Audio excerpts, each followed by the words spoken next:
The house was unusually quiet for a Saturday evening. In the kitchen, I set the kettle on the stove, waiting for the whistle while folding laundry on the counter. Tomorrow was the family's farewell brunch, and though I dreaded the gathering, I tried to believe this time might be different. I laid out a soft cream dress on the bed, something plain enough not to draw attention, yet elegant enough for a formal brunch. I wanted peace, or at least the appearance of it, so that no one could accuse me of stirring conflict. Corvin sat in the living room, tapping restlessly at his phone. His eyes darted to the television and back to the device, though the game playing on screen held no real interest for him. I studied him from the hallway, sensing his unease. It wasn't unusual for him to be distracted, but tonight there was something else, like he already knew a storm was coming and chose to stay out of its path. I adjusted the hanger holding my dress, smoothing the fabric while whispering to myself, "It will be fine." But the reassurance didn't feel genuine. For years, I had been trying to prove myself as part of his family, bending to traditions and expectations. Yet, no matter what I did, I remained the outsider, invited, tolerated, but never truly embraced. I convinced myself that if I dressed appropriately, if I smiled long enough, if I laughed politely, perhaps this time they would see me for who I was, not as someone clinging to their son. The kettle whistled sharply, breaking the thought, and I poured the water into my mug. My hands trembled just enough to spill a drop. Something inside me already knew peace was not waiting for me tomorrow. The vibration of my phone startled me. It was the family group chat. Griselda, my mother-in-law, had sent a new message. I hesitated before opening it, as if part of me sensed the weight of what I was about to read. "Don't embarrass us tomorrow. Dress simply. Remember, you live off my son." The words struck like a slap. What stunned me most wasn't just the cruelty, it was that she had sent it to the entire group, not privately. My sisters-in-law, cousins, even distant relatives who barely spoke English, all of them now witnesses to my humiliation.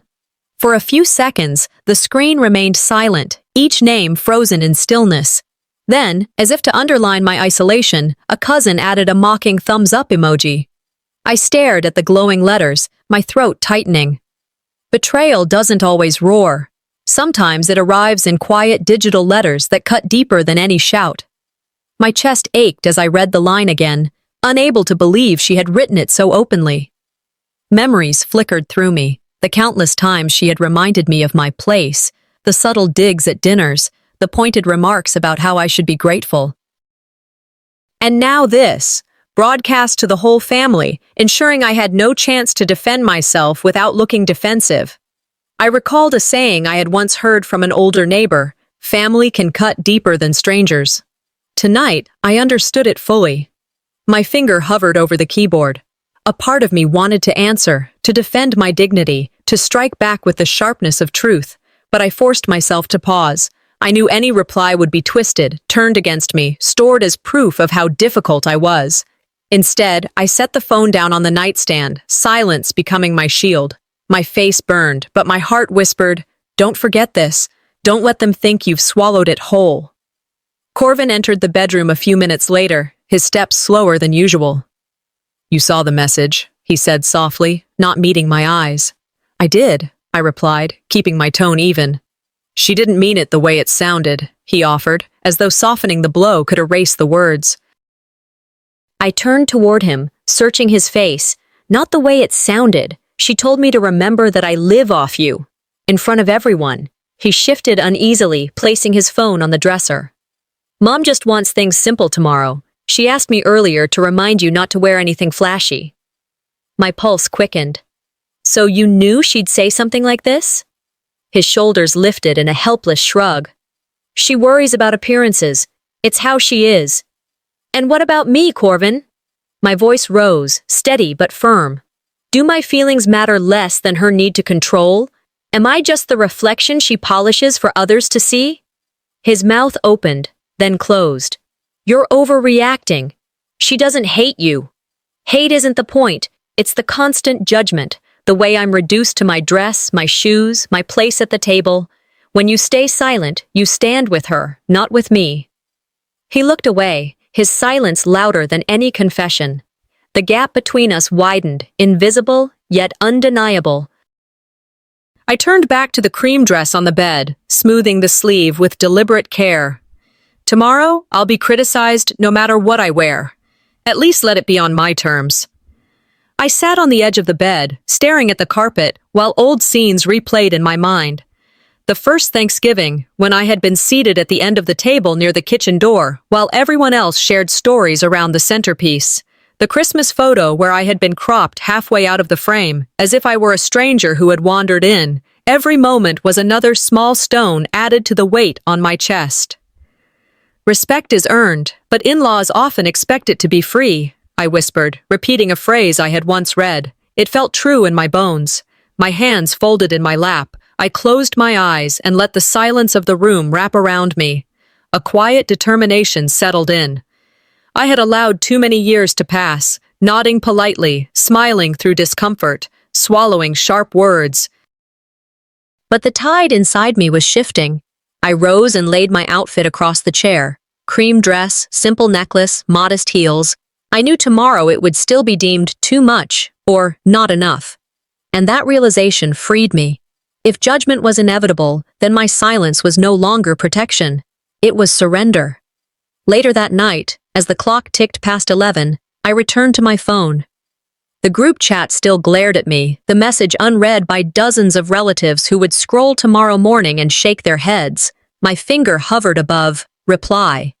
I could write something biting, something to scorch the smugness right off Griselda's words.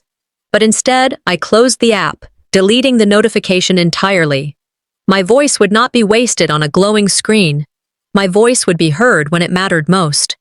I whispered to myself, if she wants a show tomorrow, I'll give her one. The words didn't feel bitter. They felt like a promise. I placed the phone face down, slid beneath the sheets, and stared at the ceiling. My heart slowed, steadying not with peace, but with resolve. For the first time in a long while, I wasn't afraid of what tomorrow might bring. Morning light eventually broke through the blinds. I rose, dressed carefully, and painted a smile across my face. It wasn't false. It was armor. As I closed the door behind me and walked toward the car, I carried the memory of the message like a hidden scar, invisible to the world yet shaping every step I took. The next morning, I walked into River Oaks Brunch Club with a smile that hid a storm. The morning sun spilled through the blinds as I fastened the clasp of my necklace and smoothed the front of my cream dress.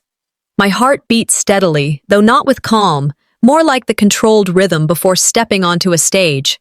Corvin was already dressed, scrolling through his phone with that same distracted air he had worn the night before. I picked up my purse and keys, reminding myself of the words I had whispered. If they wanted a show, I would give them one. We drove in silence toward River Oaks, the hum of the car filling the gaps between us. Outside, Houston's streets bustled with brunch-goers, couples in weekend clothes, families holding hands as they crossed toward bakeries and cafes. Yet for me, the ride felt like a march into enemy territory. My thoughts drifted back to the group chat message. It wasn't just words. It was a declaration of my position in their hierarchy. Still, I kept my chin high. Keep your head high, even when they want to bow it for you, I thought, echoing an old phrase I had heard years ago. When we pulled up to the River Oaks Brunch Club, the valet opened my door with a polite, "Good morning, ma'am." The marble floors inside gleamed under chandeliers, the faint aroma of coffee and champagne mingling with the sound of clinking glasses. Conversations rose and fell like waves. I inhaled slowly, straightened my shoulders, and followed Corvin toward the hostess stand. The hostess smiled warmly at first, holding a clipboard. "Welcome, name, please?" "Thompson," Corvin said, his tone casual, as if we were any ordinary couple. But I could already feel eyes turning our way from relatives gathered near the entrance. Whispers passed like a breeze, quiet but undeniable. My back stiffened. The hostess scanned the list, tracing a finger down the page. She paused. "Ah, yes, Corvin Thompson, +1. Her voice faltered slightly as her eyes lifted to me. "And your name, ma'am?" The words landed like another blow. I felt the blood rise in my cheeks. After years of marriage, after endless dinners and holidays, I was still reduced to a +1, an accessory to my husband's name. Corvin's jaw tightened, but he didn't speak. The silence stretched. Around us, I caught the faintest curl of a smile on my sister-in-law's lips, quickly hidden behind a hand. An uncle looked down, pretending to adjust his watch. I swallowed the sting and answered clearly, my voice steady. "My name is Ismaria. Please remember it." The hostess blinked, then scribbled quickly on the list. "Of course, Mrs. Thompson. Right this way." I walked past the watching relatives with my head high, though the ache in my chest deepened. To be erased on paper was not just oversight, it was intent. Someone had decided that my existence didn't matter enough to be written. And worse, Corvin said nothing, leaving me to carve back my dignity alone. We followed the hostess into the dining room, where a long table draped in white linen stretched across the space. Plates gleamed, glasses sparkled, and silver cutlery reflected the chandelier's light. The center of the table was already alive with chatter and laughter. Griselda, in a navy suit jacket and pearls, sat near the middle, basking in attention. "Here you are," the hostess said, placing Corvin's card near a seat close to his mother. She turned to me and gestured farther down the line. My chair waited at the very end, tucked beside the hallway that led to the restrooms. A small, slightly lower chair, one that seemed out of place among the polished dining set. I stood still for a second too long, realizing the deliberate arrangement. My seat was not simply at the edge, it was isolation, marked clearly for anyone to see. I glanced at Corvin, but he was already lowering himself into his spot near the center, lips pressed tight, eyes averted. As I walked to my seat, conversations hushed for a moment. Then the noise resumed, laughter flowing around me as if nothing had happened. Yet I noticed the exchanged glances, the almost imperceptible nods. This was orchestrated. I sat down, folded my napkin into my lap, and let my eyes travel the length of the table. It struck me that in American families, the seat you are given often tells you the role you're allowed to play. Mine was clear. Observer, not participant. The brunch unfolded in waves of small talk. At the center, voices overlapped in lively conversation, but down at my end, the air felt thin. A waiter moved along the table, pouring mimosas, filling glasses with care. When he reached my side, he skipped me entirely, turning back to refill a cousin's glass instead.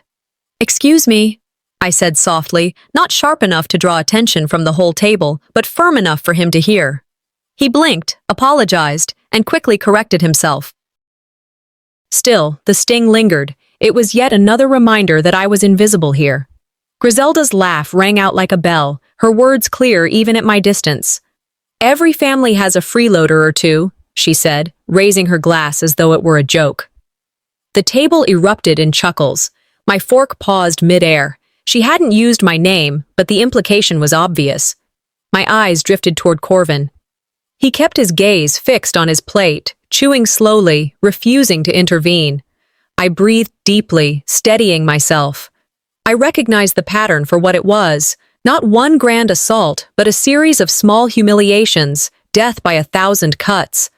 Each laugh, each oversight, each +1, chipped away piece by piece, but I was not going to crumble under it. I straightened in my chair, letting the sting harden into resolve. My silence was not defeat, it was gathering strength. The food arrived, plates of eggs Benedict, smoked salmon, fresh fruit, and pastries. I picked up my fork, forcing myself to eat calmly, though the isolation pressed in heavier with each minute. Around me, the table clinked with lively toasts, stories of vacations, jokes about children's schools. None of it reached me. I looked again at Corvin. He avoided my eyes deliberately, staring instead at his water glass. In that avoidance, I saw the truth more clearly than words could say. He had chosen comfort over courage. "They believe I'll sit here quietly forever," I thought. "They're wrong." I lifted my fork, ready to take another bite, when I heard it, the words that sliced sharper than the knife beside my plate. The fork in my hand hovered mid-air as Griselda's eyes slid toward me. She didn't need to raise her voice. The whole table seemed to lean forward to catch her words. "Red?" she said, her tone laced with disbelief.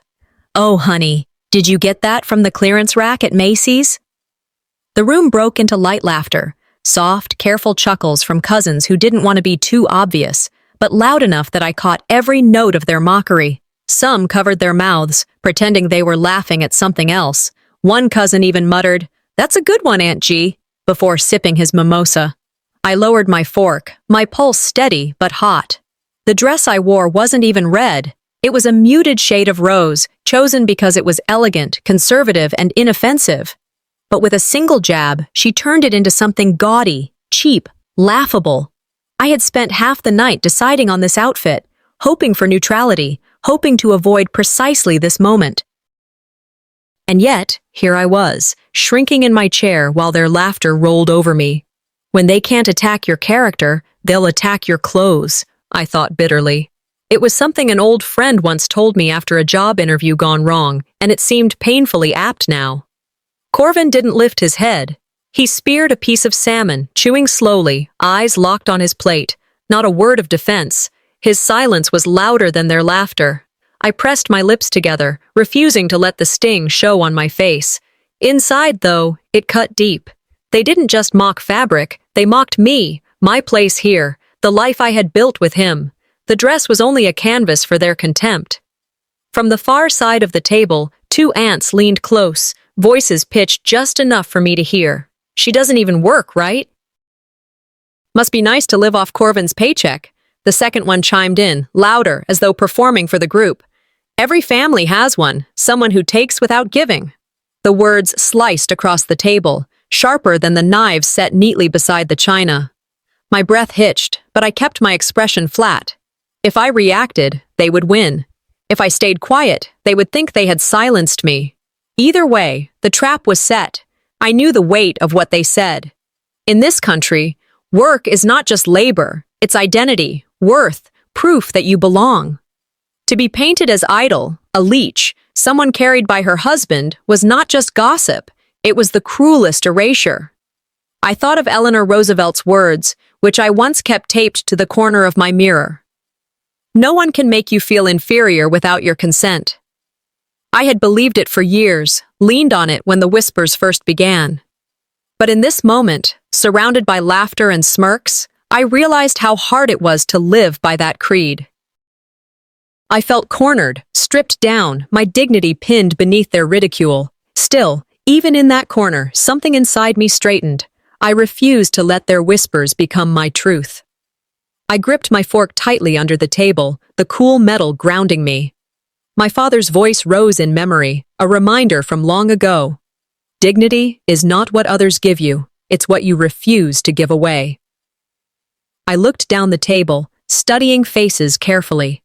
A cousin smirked, clearly enjoying the performance. An aunt whispered behind her napkin, and there, in the center, sat Griselda, her expression smug, satisfied, like a queen surveying her court, pleased that her words had landed as intended. I inhaled slowly, letting the weight settle in my lungs, and then exhaled with quiet resolve. They thought silence meant weakness. They thought I hadn't spoken because I had nothing to say.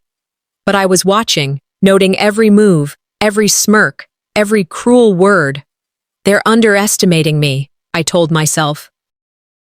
And that will be their mistake. My resolve sharpened. I wouldn't throw anger across the table, it would only feed their narrative. My response would come later, measured, deliberate, undeniable. The waiter returned, tray balanced carefully in his hands, making another pass with champagne. He poured generously for the cousins, refilled glasses at the center, and when he reached my end, his bottle ran dry. He hesitated, glanced at me, then turned away, promising to return. I smiled faintly, a gesture so small it was invisible to most, but it meant everything to me. I wasn't smiling because I enjoyed being skipped. I smiled because I saw the pattern now. Each slight, each oversight, was not random. It was design. They meant to keep me on the margins, to remind me constantly of my place. I studied them while I sat in the shadows of their laughter. The ones who leaned in closer, eager for the next jab, revealed themselves. The ones who avoided my eyes showed their fear. They knew it was wrong, but chose comfort over courage. In families like this, enemies are bold and allies are silent. Silence isn't always golden, I thought. Sometimes it's complicity. The thought settled like a stone in my chest, heavy but solid. I wasn't imagining it. I wasn't paranoid. This was orchestrated, and I was the target. A cousin raised her glass and clinked it against another, drawing the room's attention. Laughter quieted as eyes turned toward the center. Griselda leaned forward, her pearls catching the light, a smirk playing across her lips. I could tell from the gleam in her eye that she was preparing another strike. My heartbeat slowed, not from fear, but from anticipation. I wasn't bracing anymore. I was steadying. I whispered to myself, unheard by anyone else. Let them keep talking. I'm not done yet. And that's when I heard the word that burned hotter than the chili waiting for me. Griselda lifted her mimosa with the same practiced grace she used to command a room. Her pearls glimmered in the light, her voice smooth yet deliberately loud enough to silence the smaller conversations circling the table. To family, she began, her smile widening. Though some people are nothing but leeches, taking and never giving. The clinking of forks against china halted. Heads turned almost in unison. I felt every gaze slide down the length of the table toward me. Even those pretending to sip their coffee glanced sideways, their eyes betraying curiosity, satisfaction, or discomfort. For a single breath, the entire room stilled. I felt my chest tighten, heat rising beneath my collarbone. The word itself, leech, sucked air from the space around me. In American culture, that word is not thrown lightly. It isn't just an insult, it's a stripping away of dignity, a way to reduce someone to nothing but dependence, something parasitic. It suggested I had no worth beyond what I drained from others. I kept my face composed. My heartbeat thundered, but my features didn't betray me. You can't kill someone's spirit without first convincing others they don't matter, I recalled reading once. She was doing exactly that, weaponizing the perception of the room against me. I looked toward Corvin, silently pleading for even a flicker of defense. But his eyes were downcast, fixed on the rim of his glass. His silence felt heavier than the insult itself, as though he agreed by omission. My husband, the man I shared a home and a life with, chose neutrality over loyalty. The toast ended. Glasses clinked again, laughter resumed in fragments, though now with an undercurrent of triumph. Griselda had delivered her blow, and the family had taken the cue. Nerita, one of the younger cousins known for her sharp tongue, seized the moment. She pulled out a $20 bill from her purse with a flourish, her nails manicured, her smile saccharine. She waved it toward the waiter, who paused mid-step. "Here," she said loudly, her voice dripping with mock concern. "For her! She must miss doing this!" The laughter that followed was louder this time, unrestrained. Some relatives covered their mouths but didn't hide their delight. The waiter hesitated, glancing nervously between Nerita and me. My throat tightened, but I didn't look away. That gesture wasn't a joke. It was theater, staged for effect, a rehearsed humiliation meant to cement the image Griselda had painted. The bill waved in the air was a mockery not of work itself, but of my supposed lack of it. To them, I was unworthy of this table, this brunch, this family. Inside, I felt the sting settle into something colder. This wasn't casual cruelty, I thought. It was rehearsed theater. My instinct told me to stand, to leave, to slam the napkin on the table and walk out. But I didn't. Weakness was exactly what they wanted, for me to break, to storm off, to confirm their whispers that I was too fragile, too dependent. Instead, I stayed. My fingers wrapped tightly around my glass, anchoring me. I caught the waiter's uneasy glance again and gave him a small shake of my head, signaling to ignore her. His shoulders relaxed as he moved on. I would not allow myself to be reduced to her performance. I steadied my breathing, forcing each inhale to smooth the edges of my rising fury. I looked down the line of faces. Some avoided my eyes, choosing to focus on their food. Others leaned in, grinning, relishing the show. None spoke up. Not one voice challenged the cruelty, not even Corvin's. In that moment, clarity struck me. Silence was their shield. They weren't innocent bystanders. Their silence allowed Griselda to reign unchallenged. By laughing or by saying nothing, they stood on her side. I whispered under my breath, too quiet for anyone but myself. If they want to play games, I'll let them think they're winning, for now. A memory surfaced of a mentor from years ago, someone who had once told me, "Control isn't about shouting, it's about timing your silence." He was right. I didn't need to win this moment. I needed to choose the right moment. So I lifted my water glass slowly, deliberately, as though I hadn't been touched at all, and took a sip. My eyes scanned the room over the rim, memorizing every face, every smirk, every flicker of discomfort. They thought they had cornered me. In truth, they were only drawing me closer to the point where silence would no longer protect them. The weight in my chest grew heavier with each passing second. My jaw tightened until I felt the tension pulse in my temples. This wasn't a meal anymore. It was a trial, staged for one purpose, to see if I would crack. I turned my head, eyes landing once again on Corvin. He chewed mechanically, hands neatly folded near his plate. No defense, no interruption, no acknowledgement of the insult that had just been hurled my way. The man who vowed to stand by me in sickness and health, in public and private, sat mute while I was stripped down in front of his family. The realization burned. I'm alone in this fight, and maybe that's my strength. I straightened in my chair. My breaths were no longer shaky but measured. They thought this brunch would end with me humiliated, diminished further into silence. But I decided then, I would not be remembered as a victim. If anything, this moment was the spark of something else, something they could not control. I folded my napkin neatly, a small act of control, and set it beside my plate. It might have looked like compliance, but inside me, a new resolve had taken root. Griselda leaned back in her chair, her expression smug, as though she had secured another victory. She swirled the last of her mimosa, laughter returning to her lips. Around her, the family resumed their chatter, emboldened by her dominance.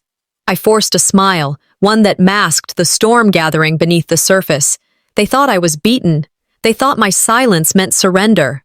But my mind whispered something different. Every queen eventually faces her reckoning. The waiter approached with another dish, setting it in front of me gently. I lowered my eyes, not to hide, but to conceal the sharpness building there. I already knew I would not leave this table defeated. The waiter moved down the long table with elegance, setting polished plates in front of each guest. The center shimmered with color, salmon fillets draped over avocado toast, perfectly sliced steak with poached eggs, hollandaise cascading like silk. The smell of roasted herbs and butter filled the air, making the spread look like a magazine cover for luxury dining. Then my plate arrived. He placed in front of me a simple dish, scrambled eggs, pale and overcooked, next to 2 slices of dry toast. No garnish, no care. The difference was stark, deliberate, meant to be seen. I glanced up instinctively, and I caught the smirk spreading like a wave down the table. It was quiet laughter this time, not loud enough to draw a waiter's attention, but strong enough for me to feel it pressing against my skin. I sat still, staring at the plate. In America, food is not just sustenance, it's status. What you are served says as much about your place as what you wear or where you sit. And here I was, given scraps while the others were served abundance. Griselda raised her glass again, a sparkle of satisfaction in her eye as she looked right through me, not at me. She didn't need to say a word. The message had been plated and delivered. I breathed slowly, refusing to touch the fork. My humiliation burned, but beneath it, something stronger stirred. I thought of Maya Angelou's words I once kept bookmarked in an old diary. Still, like air, I'll rise.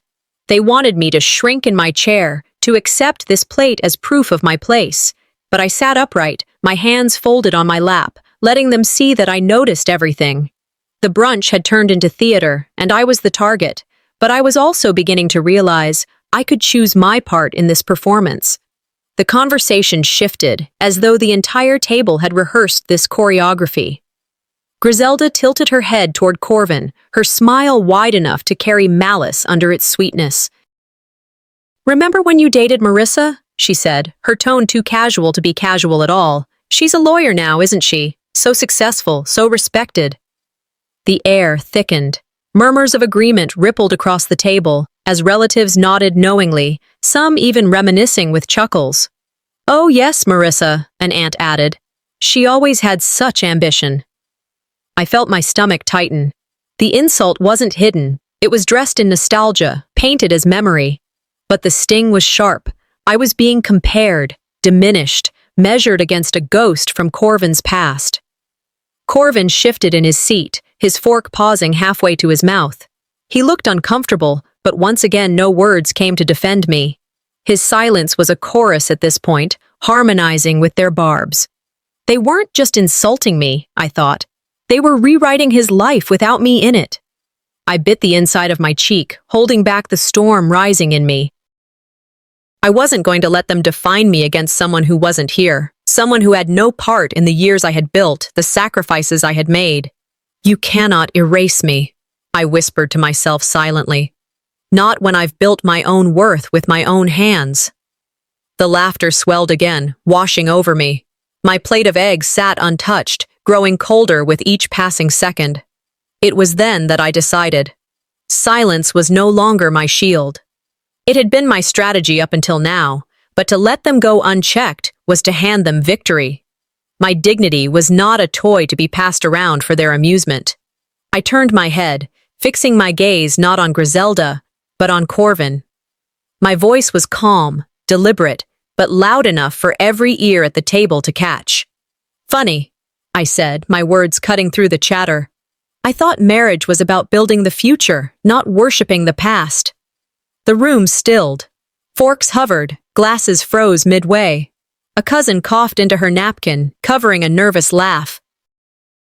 Some exchanged quick glances, their discomfort plain. Corvin's face flushed. He opened his mouth, then closed it. He looked trapped, caught between me and his mother. Griselda let out a brittle laugh, tilting her head back as if my words were a harmless joke. "Oh, you're quick," she said. But I caught it, the faintest flicker of irritation tightening her jaw. For the first time, I saw her mask slip, if only for a heartbeat. Speaking once, firmly, had shifted the dynamic. The table wasn't laughing as freely anymore. Their smirks faltered. My words had cracked the performance. Inside, I felt it. This was my first strike. They didn't expect me to fight back. I sat back in my chair, feeling the toll of the morning settle into my chest. My eyes dropped to the plate of eggs before me, untouched, a quiet symbol of everything they wanted me to accept. The brunch wasn't food anymore. It was a battleground. Every detail, from where I sat to what I ate, had been weaponized. And through it all, Corvin's silence chained him to his mother's side. His loyalty wasn't mine today, it was hers. The weight of that realization pressed heavy, but even heavier was the clarity it brought. I was still standing. I hadn't broken, not under the group chat, not under the insults, not under the comparisons. Sometimes strength isn't about shouting louder, I thought. It's about refusing to break. I set my napkin on my lap again, lifted my water glass, and took a slow sip. My silence now wasn't surrender. It was strategy, waiting for the right moment. Griselda leaned forward, her eyes narrowing with the sharpness of someone who had been challenged. She was not done. I could feel it in the way she studied me, the way her lips curled ever so slightly. The waiter appeared again, carrying a tray of drinks. Glasses clinked softly as he placed them down one by one. I followed his movements with my eyes, and then I saw it. The glance she cast toward my glass, deliberate, cold, calculated. And that's when I realized the plate was only the beginning of her cruelty. The waiter returned with a tray of champagne flutes, the crystal catching the light in tiny bursts across the table. The glasses clinked gently as he placed them down, one after another, filled with golden bubbles that fizzed like a performance. When he reached me, I noticed her hand move. Griselda, with the ease of someone rearranging silverware, brushed her fingers across the rim of my glass. The motion was so slow, so deliberate, it was impossible not to notice. Her nails grazed the crystal, and then I saw it.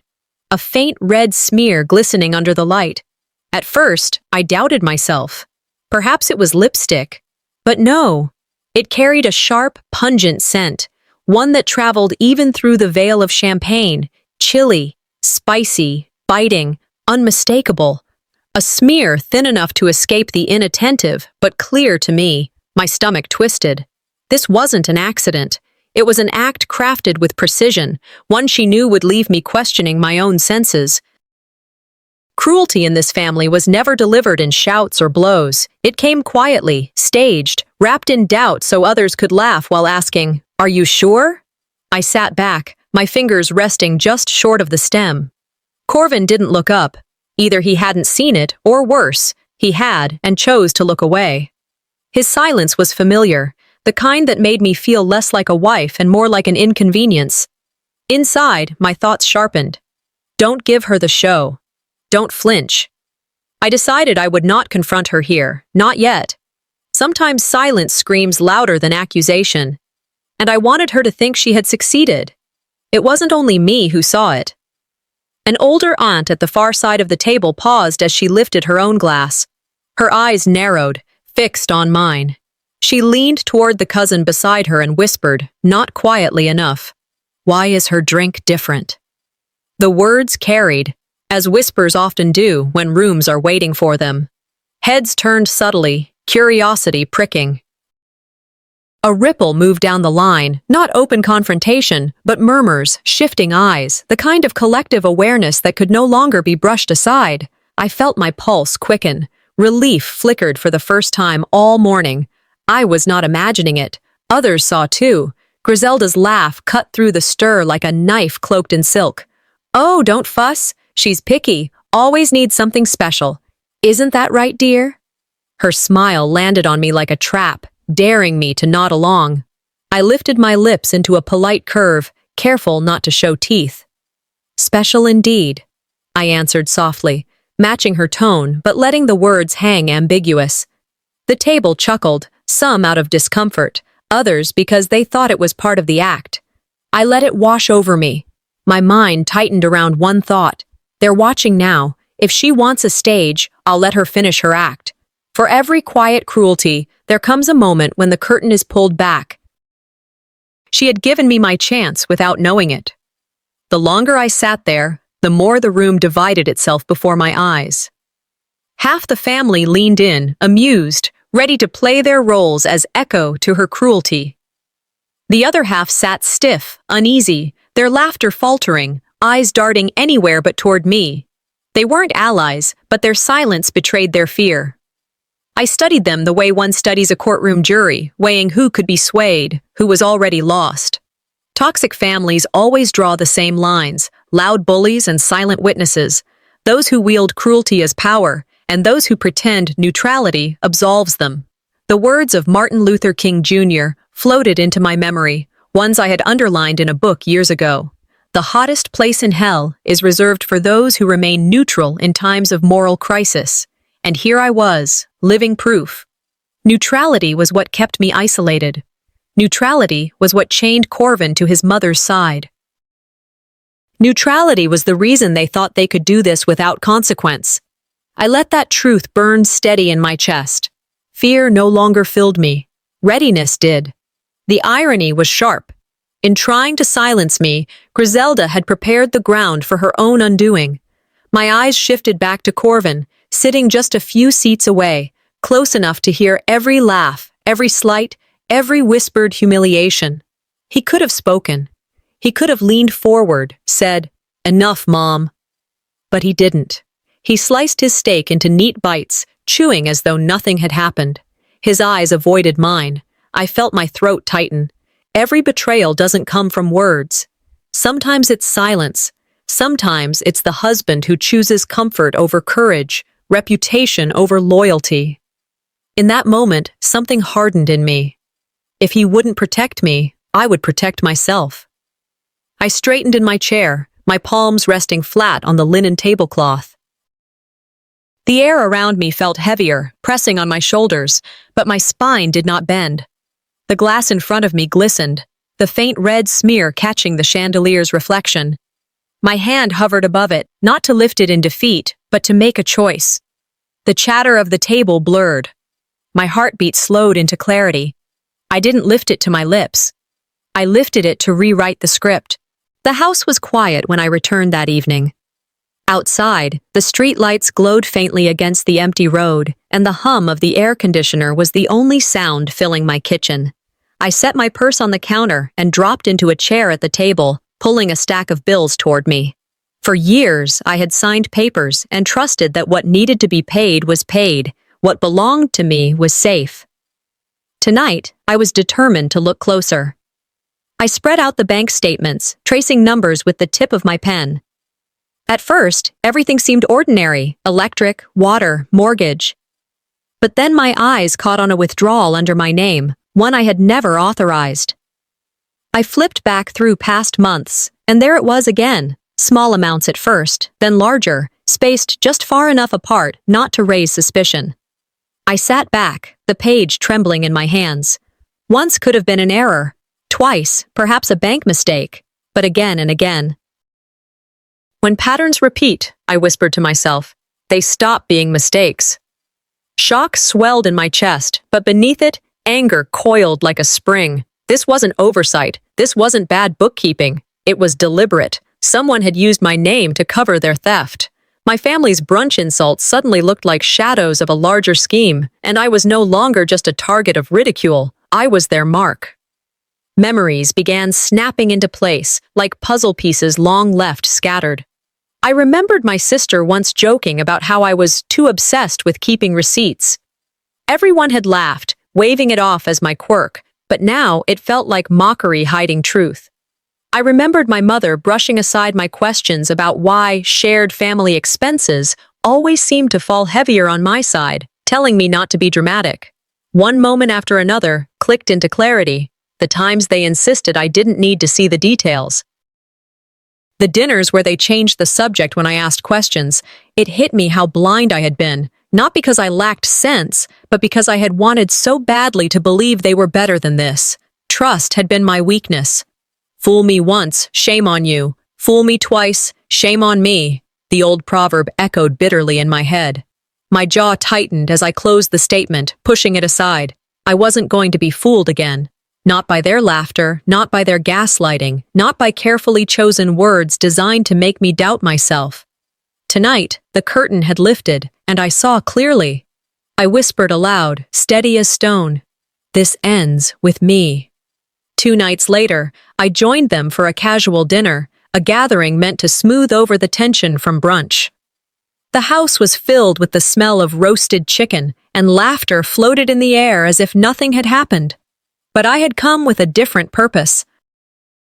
As we sat at the table, I let my fork rest lightly in my hand and said casually, "You know, I got a letter from an attorney about a small inheritance check. Just a few thousand. Funny thing, though, they asked if I wanted to deposit it into my personal account or the joint one." Silence. A ripple of stiffness ran down the table. My father cleared his throat. My mother forced a smile that didn't reach her eyes. "Well," she said lightly, "families share everything, right?" Her words landed heavy, too quick, too rehearsed. My sister chimed in before she could stop herself. "Just like last time with the account." She froze, her fork suspended mid-air. Her eyes widened, realizing too late what she had revealed. The room shifted. My brother-in-law coughed, trying to redirect the conversation, but the slip hung in the air like smoke no one could wave away. I kept my face calm, lips curved in a faint smile. Inside, my heart pounded with the thrill of confirmation. They thought they were playing me, but now they had given me proof with their own mouths. I said nothing more, just nodded as though satisfied, while inside, I catalogued every look, every word. Later that night, when the dishes were cleared and goodbyes exchanged, I slipped quietly into the study. The room smelled faintly of old books and dust. Drawers lined the wall, one of which I had noticed before but never opened. With a careful hand, I pulled it open. Papers lay inside, neatly stacked, labeled. My eyes scanned quickly until I froze. There it was, a folder of photocopied checks, contracts, and signatures. My signatures, except they weren't mine. The lines were familiar but wrong, the flow slightly off. The ink just different enough to reveal they had been copied, traced, forged. I felt bile rise in my throat. This wasn't sloppy accounting. This wasn't careless math. This was fraud, executed with precision and confidence that I'd never notice. I gripped the folder tight, every nerve in my body trembling between disgust and vindication. I had doubted myself long enough. Here was the truth, undeniable, black ink on white paper. In America, I thought, paper trails speak louder than promises, and I had just found the trail that screamed betrayal. I gathered the documents, sliding them into my bag, careful to leave everything else untouched. I would not tip them off, not yet. Sitting in my car outside the house, I held the folder on my lap. The neighborhood was quiet, porch lights glowing on trimmed lawns, the kind of peace that looked picture-perfect from the outside. But in my hands was the evidence that the family I had tried to belong to had turned me into their scapegoat, their tool, their victim. I stared at the dashboard, torn between rage and fear. Should I confront them tonight? Throw the papers on the table and demand answers? The thought tempted me, but another voice rose stronger. Don't waste evidence on shouting matches. Use it where it counts. But fear pressed too. What if they discovered I had the papers before I could act? What if they destroyed me before I had the chance to fight back? My fingers shook as I pulled out my phone, scrolling to a number I hadn't dialed in years. My thumb hovered, then pressed. When the voice on the other end answered, steady and certain, I said the words I never thought I'd say. It's time. I sat in my car, parked a few houses down from theirs, the headlights off and the night pressing in. The folder of copied signatures rested on the passenger seat like a weight I couldn't ignore. My thumb tapped the steering wheel nervously until the ringing on my phone stopped and a voice I hadn't heard in years filled the silence. Is Maria? Yes. My voice trembled at first, then steadied. I need your help. It's about my family. Forged signatures, missing funds, and it's under my name. On the other end, silence. Brief, measured. Before he spoke again, his tone firm. This isn't something you sit on. Bring me everything you have. First thing tomorrow morning. It was the voice of Daniel, an old college friend who had gone into law while I chased a different path. We hadn't spoken in a long time, but tonight I knew there was no one else I could trust. He added, almost like a reminder of the gravity ahead, the wheels of justice turn slowly, but grind exceedingly fine. I let the words sink in. The knot in my chest loosened, if only slightly. For the first time in weeks, I didn't feel completely alone. I'll see you in the morning, I said. Bring everything. We'll start there. I hung up, staring out at the quiet suburban street. Tomorrow, the game would shift. Daniel's office wasn't fancy, small brick building tucked between a dry cleaner and a dentist. But it was clean, professional, and calm, and that was enough for me. The next morning, I carried the folder like it was an anchor. He gestured me inside, offering coffee I was too tense to drink. Let's see what you've got. I laid out the evidence. Forged checks, altered statements, notes from dinner conversations I had scribbled down the night I heard them. His brow furrowed as he examined each page, pausing now and then to ask questions. What dates were these withdrawals made, and did you sign this authorization? No, I said quickly. That's not my signature. He nodded, comparing handwriting samples, circling areas with his pen. These aren't just sloppy forgeries. They're deliberate, systematic. Whoever did this knew what they were doing.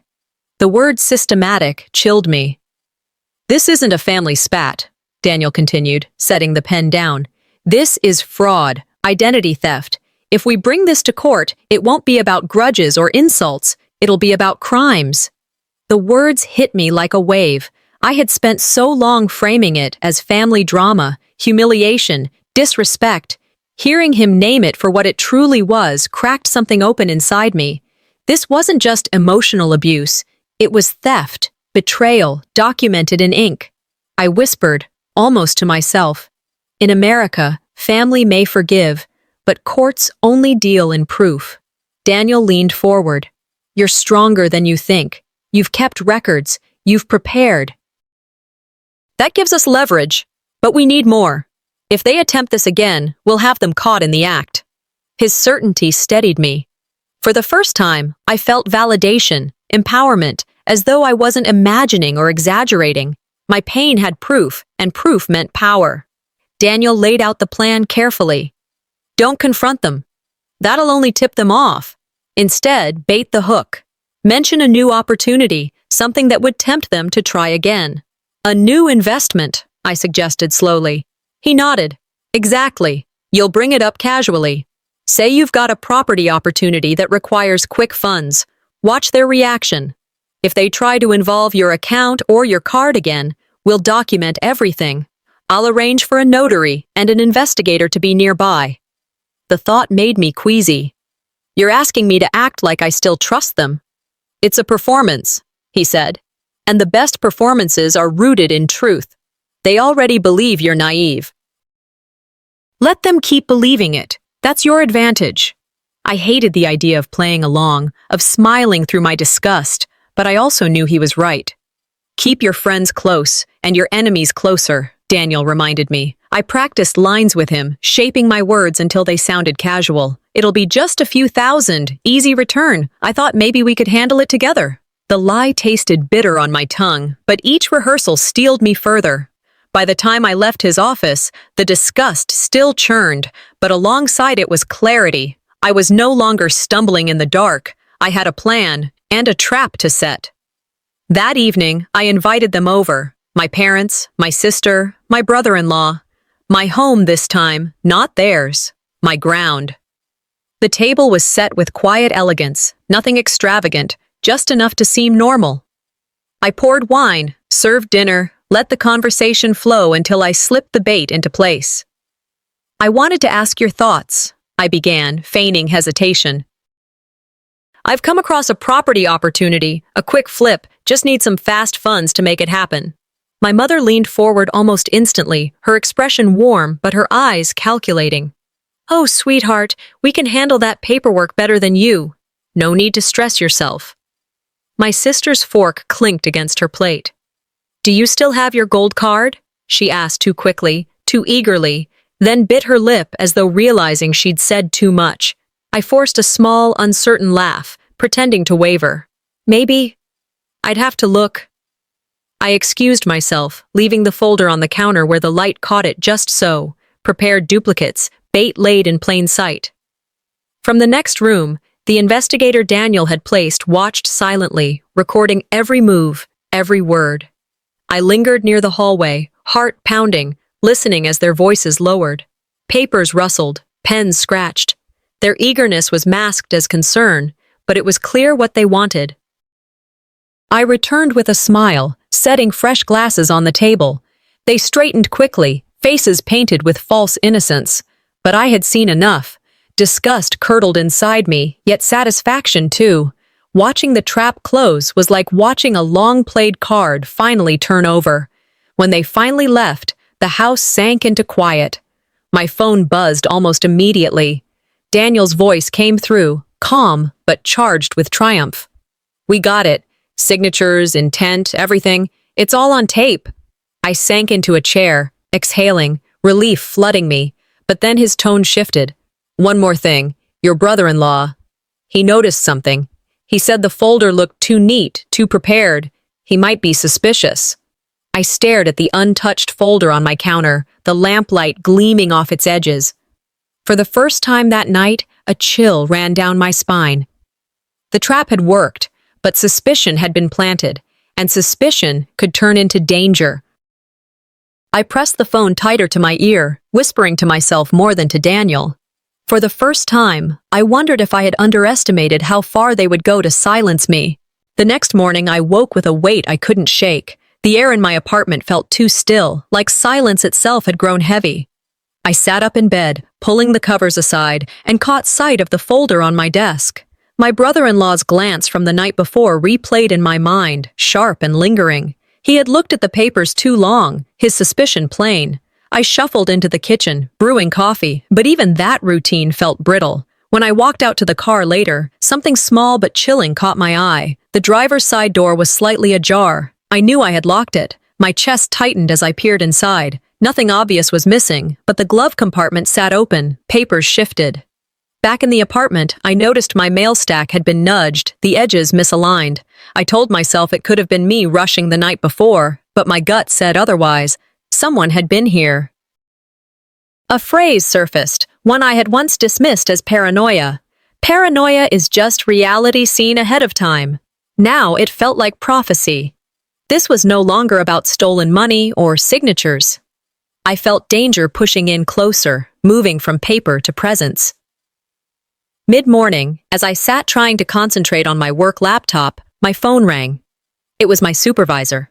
Her voice was strained, cautious. "Ismaria, we received a complaint," she said.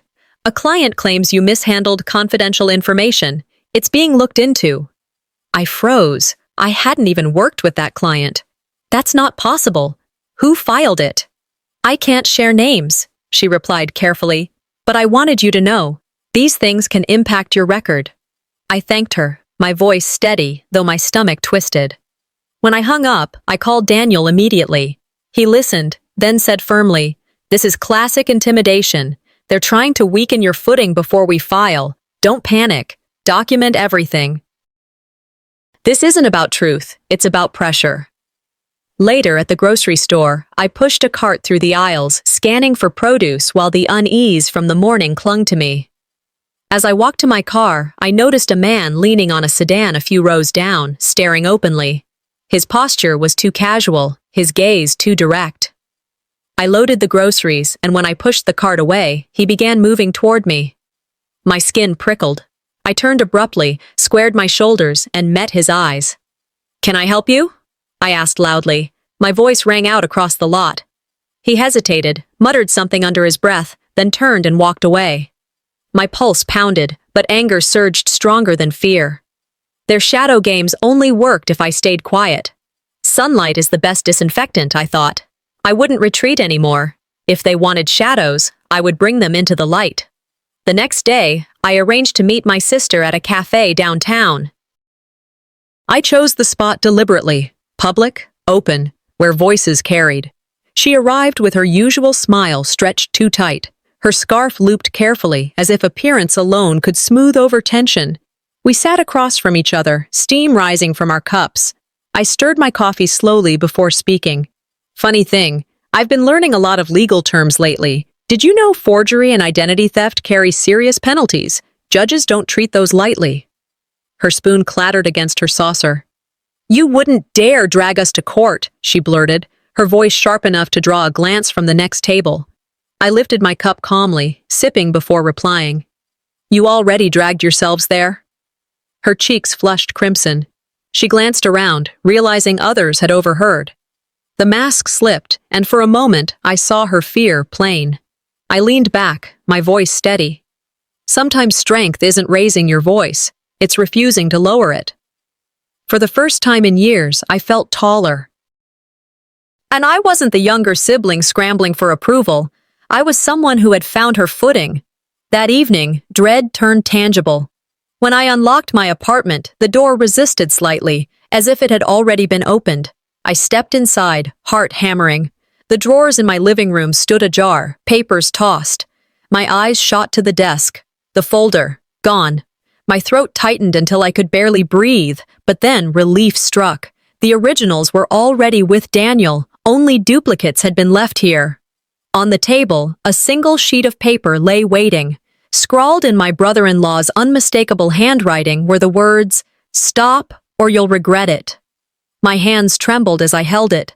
This wasn't subtle anymore. This wasn't whispers or forged checks. This was threat, plain and direct.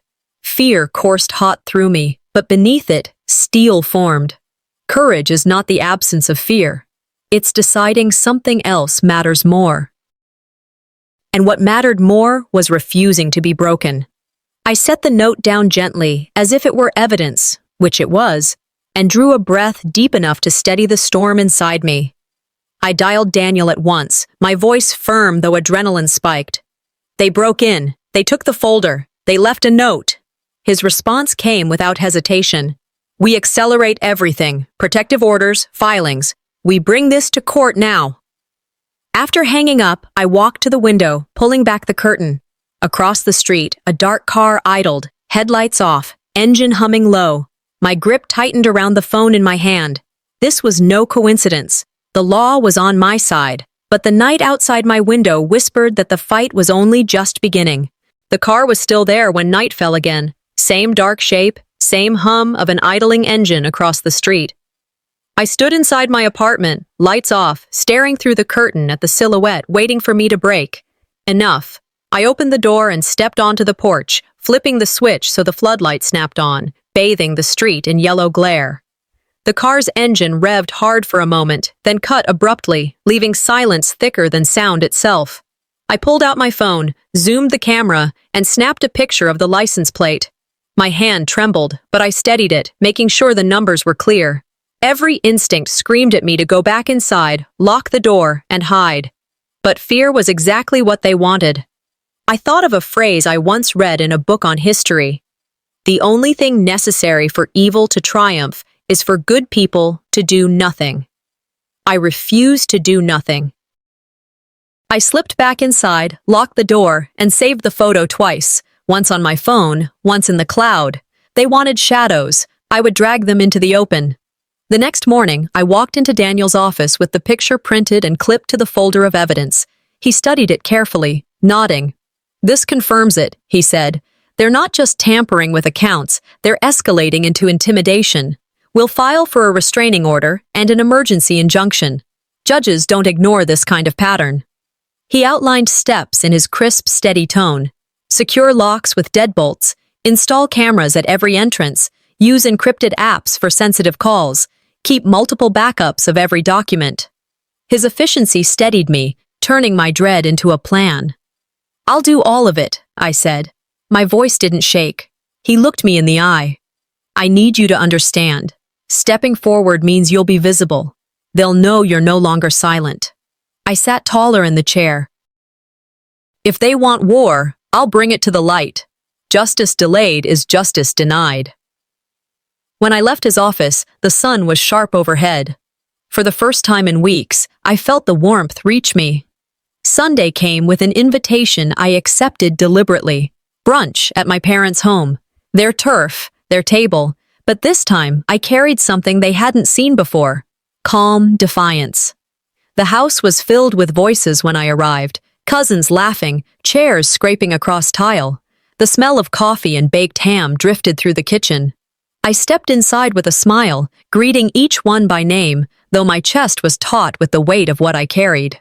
At the long table, Griselda sat as queen again, pearls gleaming, her laughter too loud. My brother-in-law slouched at her right, smug in his comfort. Corvin sat stiff, expression unreadable. I settled into my seat, folding my napkin neatly. The chatter swirled, thinly veiling tension.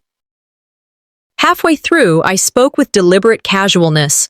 "I thought you'd want to know. The court has issued a protective order. Everything we discussed last week, it's in the filings now." The air thickened. My brother-in-law's face drained of color, his fork frozen above his plate. My mother's eyes widened, then narrowed, her voice sharp. "You wouldn't destroy your own family." I met her gaze evenly. Family destroyed itself when it chose greed over blood. Silence fell, broken only by the ticking of the clock on the wall. Relatives looked back and forth, whispers dying before they left lips. For once, they had no ready laughter. After the meal, as guests filtered out, my sister caught my arm outside. Her voice was low, furious. "You're making a mistake. You'll ruin us all." I turned toward her slowly. "The mistake was thinking you could steal my life and get away with it." Her eyes darted toward the driveway as footsteps approached. My brother-in-law strode out, his voice dripping with menace. "Paper can't protect you when no one's around." The words were deliberate, loud enough to hang in the humid afternoon air. My hand slid into my coat pocket, phone recording. His arrogance was his weakness. I smiled faintly, though my pulse raced. Truth fears no questions, but lies always fear exposure. He sneered, stepping closer, but my sister tugged his sleeve, hissing for him to stop. They walked away, leaving the warning suspended between us. Inside me, rage burned, but so did a cold confidence.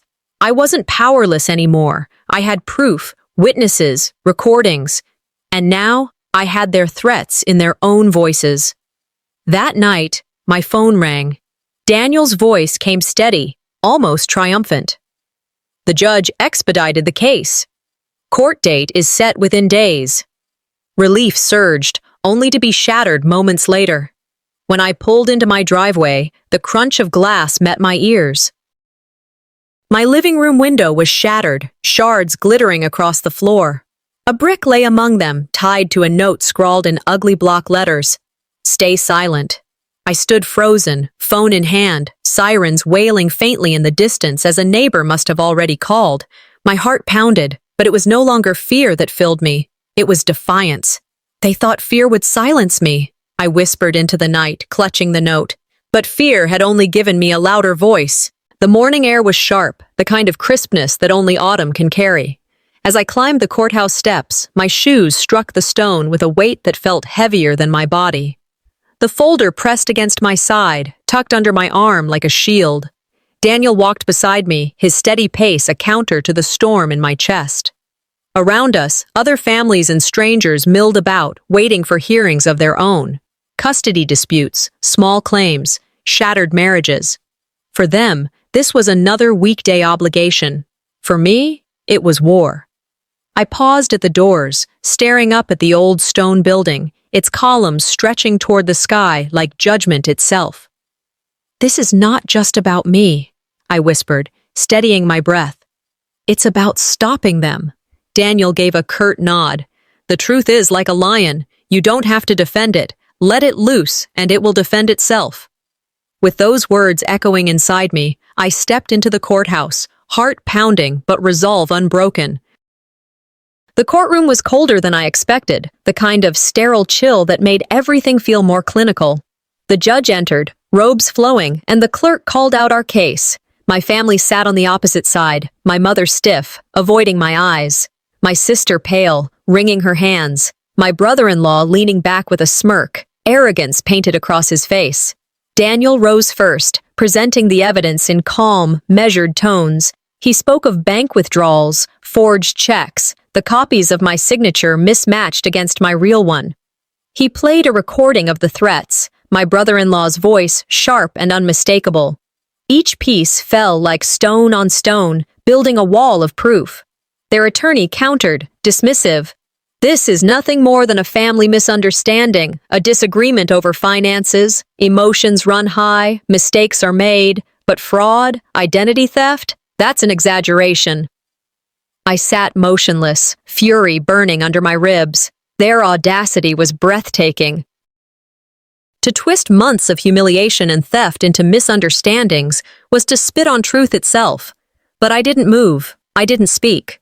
Appearance of calm was my weapon. As Daniel finished, I caught the judge's eyes flick briefly toward me, noting my composure. This wasn't gossip at a brunch table anymore. This was record. Permanent, public. And it was theirs to answer for. When the bailiff called my name, I rose. The walk to the stand felt endless, every step a tightrope over fire. I placed my hand on the Bible, swore my oath, and sat, heart steadying into rhythm. Daniel began gently, guiding me through the timeline. I told the court about the dinner where I floated the fake inheritance, how their smiles had shifted into eagerness.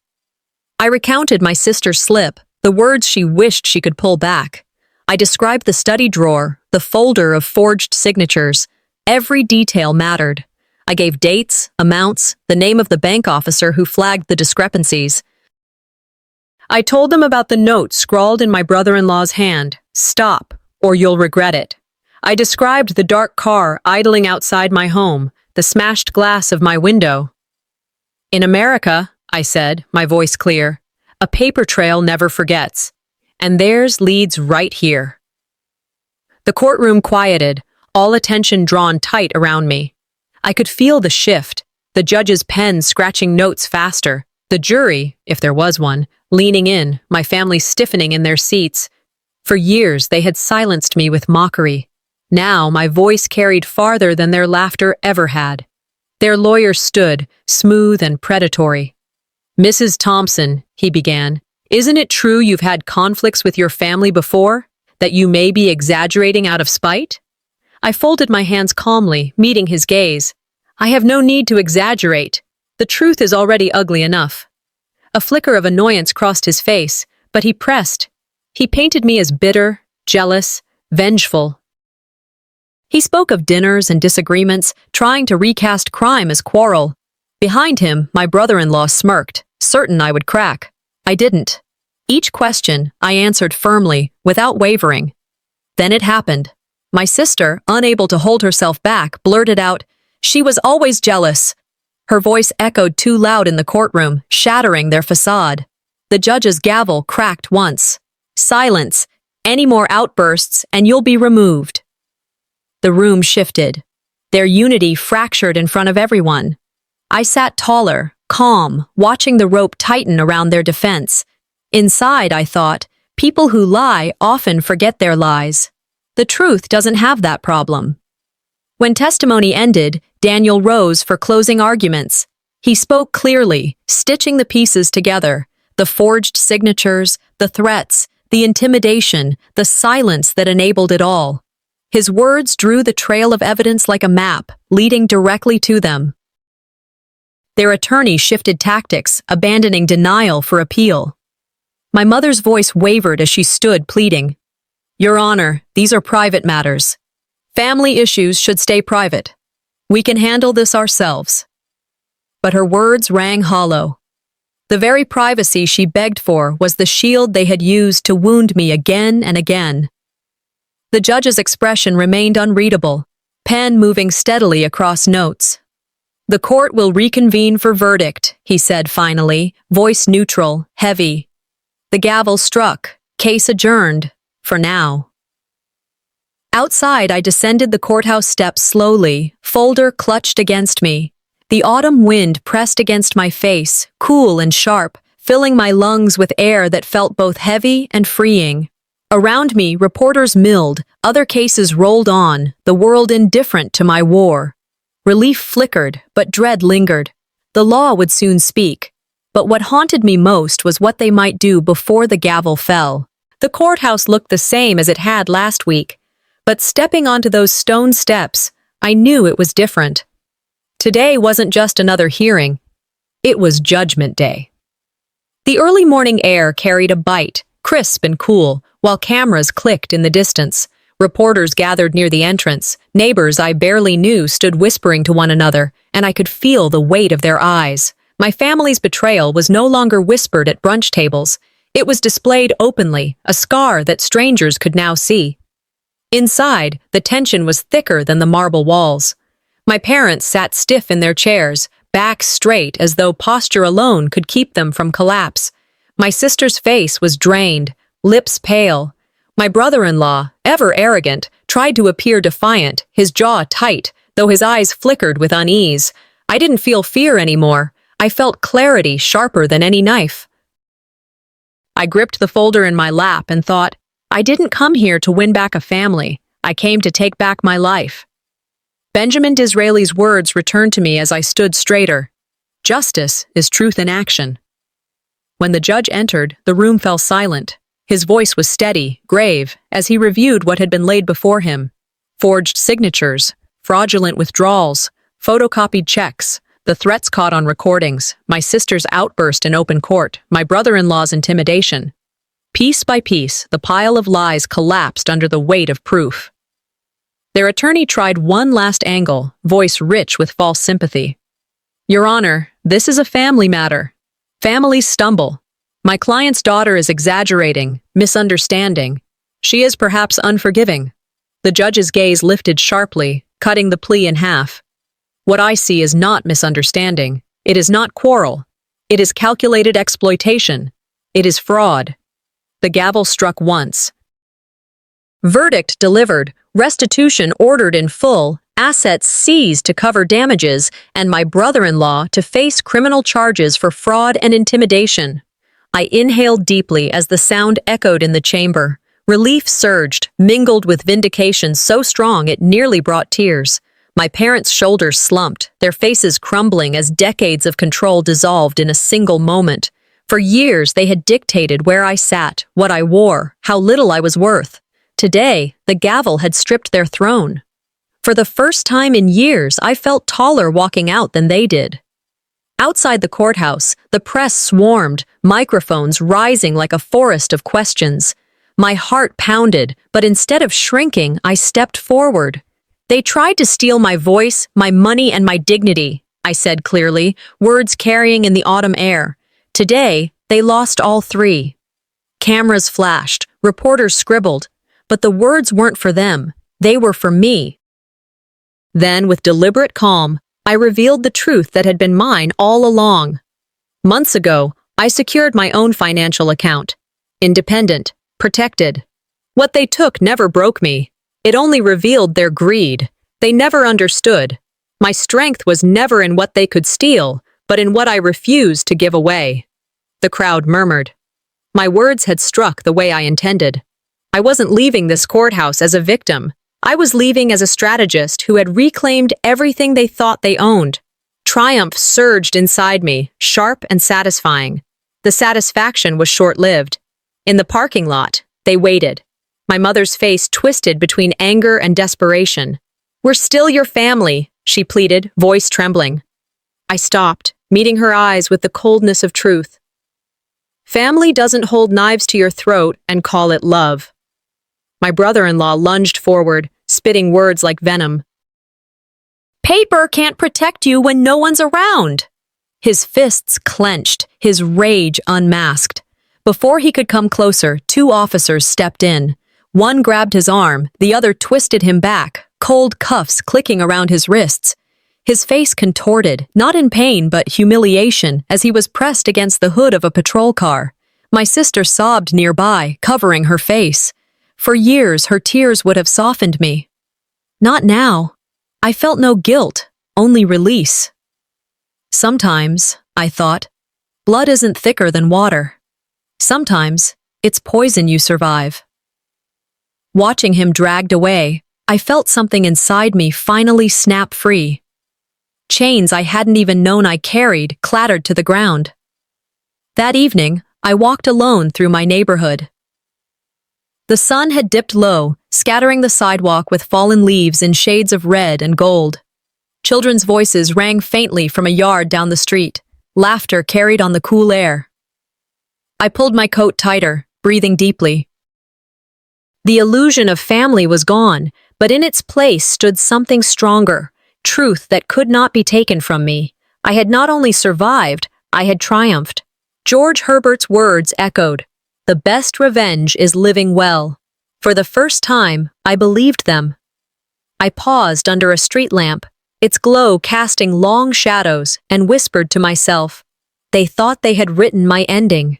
But this was only my beginning.